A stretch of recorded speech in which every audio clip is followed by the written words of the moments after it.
students, my name is Razia Siddiqui and you are connected with Siddiqui Physics classes.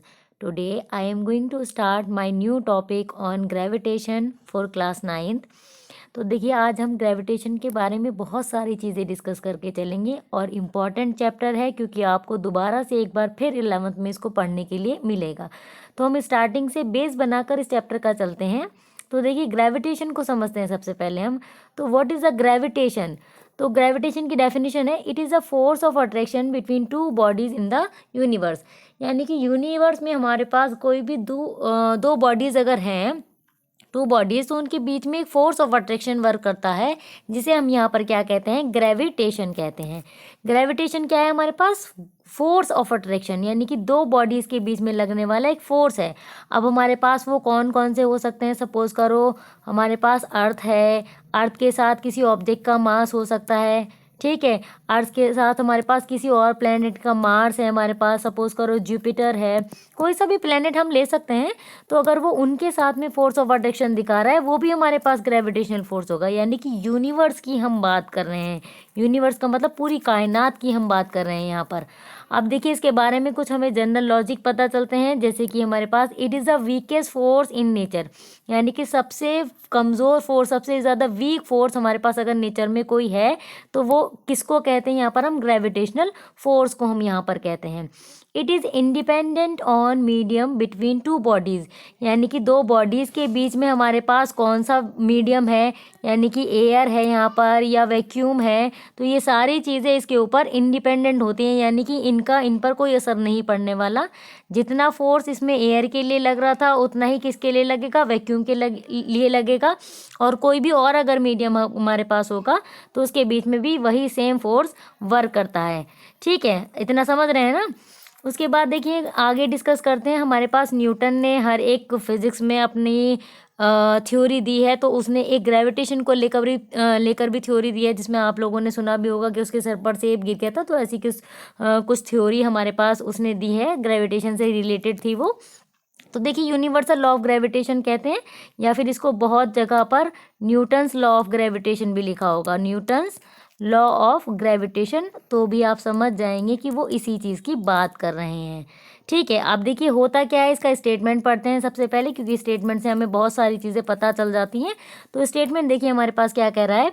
According to it the gravitational force is directly proportional to the product of their masses. यहाँ से पहली बात समझते हैं, directly proportional to the product of their masses से। हमारे पास suppose करें दो मासेस हैं, एक मास हमारे पास कितना है? m1, ठीक है। दूसरा मास हमारे पास कितना है? m2। उन दोनों के बीच में कोई ना कोई डिस्टेंस भी होगी, वो हमारे पास कितनी है? r। तो पहली बात, इन दोनों के बीच में लगने वाला फोर्स सपोज कर रहे हैं हम कि हमारे पास कितना है? f है। तो वो डायरेक्टली प्रोपोर्शनल है, ये प्रोपोर्शनल साइन होता है हमारे पास, m1 इंटू m2। इसको मान लिया हमने यहाँ पर इक्वेशन नंबर 1, क्योंकि प्रोडक्ट लिखा था ना मासेस की। तो मासेस हमारे पास कौन कौन से? m1 है और दूसरा कौन सा है? हमारे पास m2 है, ठीक है। उसके बाद देखिए उन्होंने आगे स्टेटमेंट में कहा है हमारे पास inversely proportional to the square of distance between them. तो दोनों ऑब्जेक्ट के बीच में हम डिस्टेंस कितनी लेकर चल रहे थे? दोनों ऑब्जेक्ट के बीच में हमारे पास जो डिस्टेंस है वो कितनी है? r है। तो r के इनवर्सली प्रोपोर्शनल, और वो भी कैसा? स्क्वायर के, यानी कि r का स्क्वायर भी करेंगे हम लोग और उसको इन्वर्स भी करेंगे। इन्वर्स करने का मतलब होता है 1 के अपॉन में अगर हम कोई क्वांटिटी कर देते हैं तो वो हमारे पास इन्वर्स में आ जाती है। पढ़ा भी होगा मैथ्स में थोड़ा सा आपने ये। तो यहाँ हमारे पास क्या होता है कि डायरेक्टली प्रोपोर्शनल होगा product of their masses, and inversely proportional होता है किसके? हमारे पास डिस्टेंस के, जैसा कि आप इन दोनों इक्वेशन में देख सकते हैं। ठीक है, अब आगे देखिए क्या होता है हमारे पास। इन दोनों इक्वेशन को हम क्या करेंगे? कंबाइन करेंगे, क्योंकि ये भी हमारे पास f के प्रोपोर्शनल है और सेकेंड इक्वेशन भी हमारे पास f के प्रोपोर्शनल है। तो हम इन दोनों इक्वेशन को कंबाइन करके क्या बना रहे हैं? f is equal to f proportional to बना लेते हैं पहले। f प्रोपोर्शनल टू क्या आ जाएगा? m1 m2 और अपॉन कितना हो जाएगा? r square. एक चीज़ का ध्यान रखें, जब भी कभी भी हमें ये प्रोपोर्शनल साइन हटाना पड़ता है तो हमें एक कांस्टेंट लेना होता है। तो वो कांस्टेंट हम यहाँ पर क्या लेते हैं? Capital G। तो हमारे पास फॉर्मूला कुछ ऐसे बनकर आ जाता है, f is equal to capital G m1 m2 और अपॉन आर स्क्वायर, जैसे आप फॉर्मूला यहाँ पर देख सकते हैं। तो हमारे पास दोनों इक्वेशन को कंबाइन करके एक फॉर्मूला आया है, F is equal to capital G M1 M2 upon r square. देखिए मैं स्पेशली यहाँ कैपिटल G का नाम क्यों ले रही हूँ, क्योंकि यहाँ हम एक स्मॉल g को भी यूज़ करेंगे। यहाँ पर कैपिटल G मतलब अलग होता है, स्मॉल g मतलब अलग होता है। दोनों चीज़ों के मतलब यहाँ अलग अलग होंगे, मीनिंग अलग अलग है, डेफिनेशन अलग अलग है, हर एक चीज़ अलग अलग है। ठीक है, तो इसलिए कैपिटल G मैं स्पेशली बार बार ले रही हूँ यहाँ पर। तो कैपिटल G जो तुमने यहाँ पर लिया है वो हमारे पास क्या है, वो हमारे पास ग्रेविटेशनल कांस्टेंट है। What is known as gravitational constant, gravitational constant कहलाता है हमारे पास ये। ठीक है, और जिसकी वैल्यू 6.67 इंटू 10⁻⁻11 होती है। कितनी होती है? 10⁻⁻11 होती है।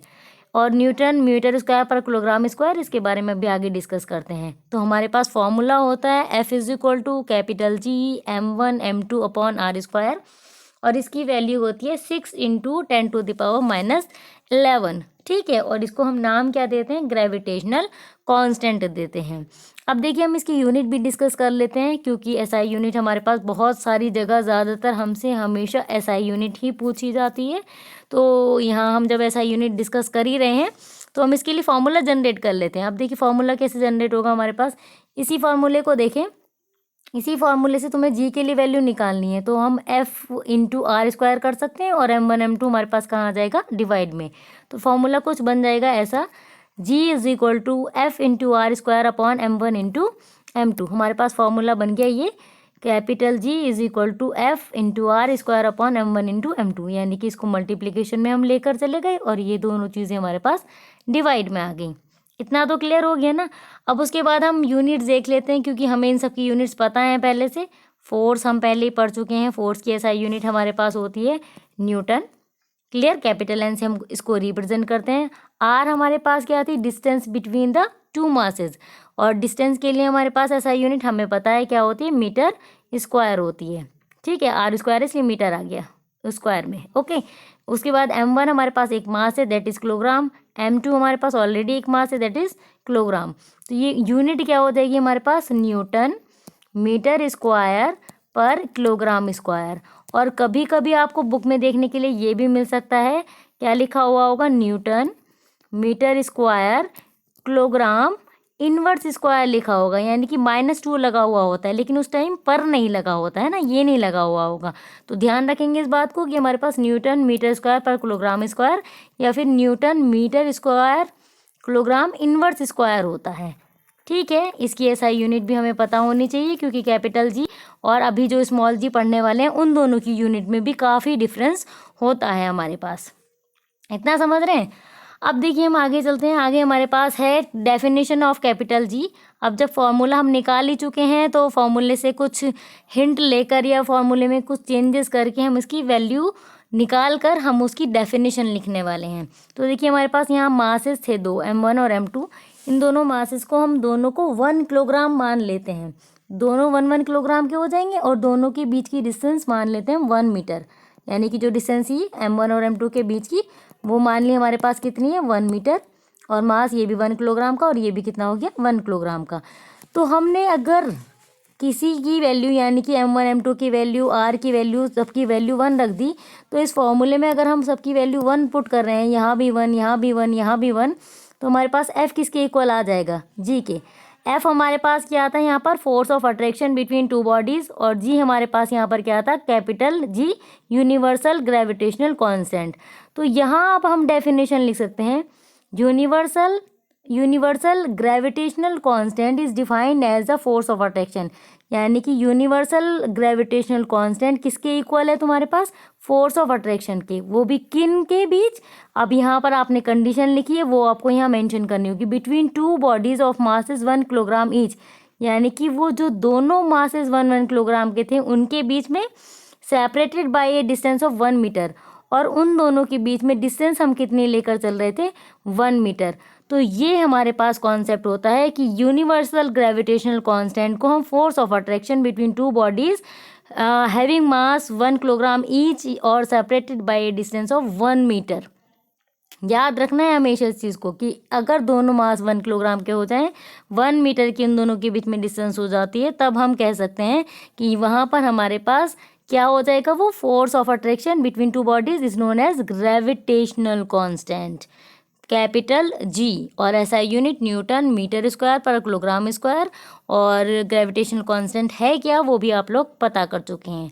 ठीक है, अब हम इसकी नेक्स्ट वीडियो में इसके ऊपर थोड़े से न्यूमेरिकल डिस्कस करेंगे, क्योंकि न्यूमेरिकल भी पोर्शन उतना ही इम्पॉर्टेंट है, जिसका इतना थ्योरेटिकल है, डेरिवेशन है, उतने ही इम्पॉर्टेंट न्यूमेरिकल भी हैं।